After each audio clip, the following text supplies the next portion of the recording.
Hey folks, it's Rob from Rob's Movie Collection, and this week they've chosen for the genre files horror. So I've decided to do The Fly, the original Fly. The Fly from 1958. It's directed by Kurt Newman, and it stars David Hedison, who at the time was going by Al Hedison because his middle name is Al or Alfred or something. But we know him as David Hedison. Patricia Owens, Herbert Marshall, and of course the great Vincent Price. The screenplay was actually written by James Clavell. Now, it's based on a 1957 short story by George Langland. James Clavell, if those of you who don't know James Clavell, he went on to write a lot of these big novels about Asia, like Shogun and Noble House, and they made a lot of miniseries. I grew up watching these miniseries in the 70s and 80s that they would make from his huge books. And he was very well known for that. I was surprised when I saw his name on this. I didn't really remember that, or hadn't really noticed it when I saw this most of this movie when I was younger. I just didn't know James Clavell then. But yeah, so it's weird to see his name on there. But yeah, apparently he wrote the screenplay for this. So the story of The Fly is the story of a scientist who invents a transporter system.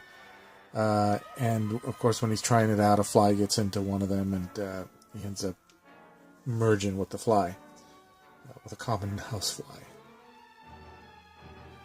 It's got a couple of very iconic moments in it that most of us have grown up with. I know I always remember these scenes. Of course, the wife, when the wife, played by Patricia Owens, when she pulls the sheet off his head, and it's revealed to have this giant fly head. Ooh! And of course, the ending at the scene with the little version of David Hedison in the web. It's really creepy, even by today's standards. I mean, just imagine for a second. Just close your eyes. Okay. Imagine you're in the dark.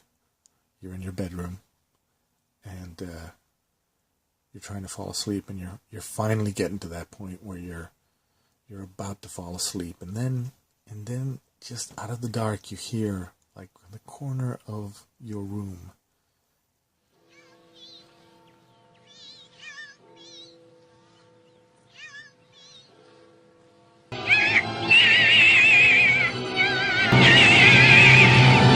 yeah, that's creepy.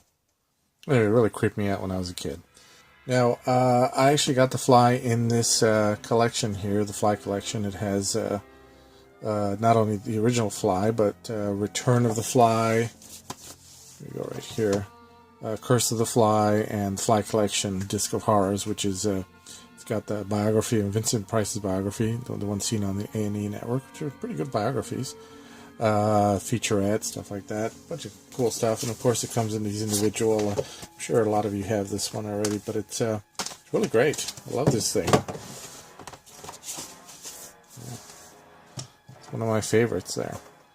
So The Fly falls under that category of man messing with things that he shouldn't be messing with, even when the intentions are good, because the character's intentions for this are good. He even tells it to his wife, imagine things are going to be so much better, and how it's going to help mankind, and that's kind of the tragedy of it all.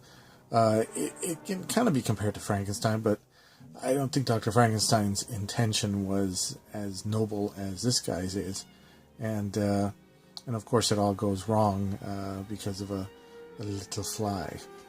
It's actually very tragic because this guy's really trying to do some good, and just unfortunately it goes wrong for him.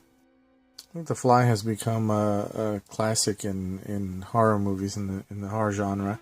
The mask is still pretty creepy. He, especially the way the little tendrils on his mouth kind of flick around, as he's talking to her, and of course that one shot that shows how he sees her through his fly eyes. is pretty cool and very iconic. So that's my pick for the horror genre, and yeah, check out The Fly if you haven't seen it. I hadn't actually watched it in a long time, long enough that I really didn't remember most of it, except for the big scenes. But really, I haven't seen it since I was a kid. So and I don't remember the other two at all. So I actually am looking forward to watching them now, because now that I started watching the first one, and of course, interested in watching the rest of them, see how they go. So, check out The Fly if you haven't seen it yet. And this will be a good lead-in into Cronenberg's Fly as well, just to see the difference in the comparisons and how they approached similar subject in different decades. All right, I will see you guys next time for the next Genre Files or whatever comes next. Keep watching those movies. Bye.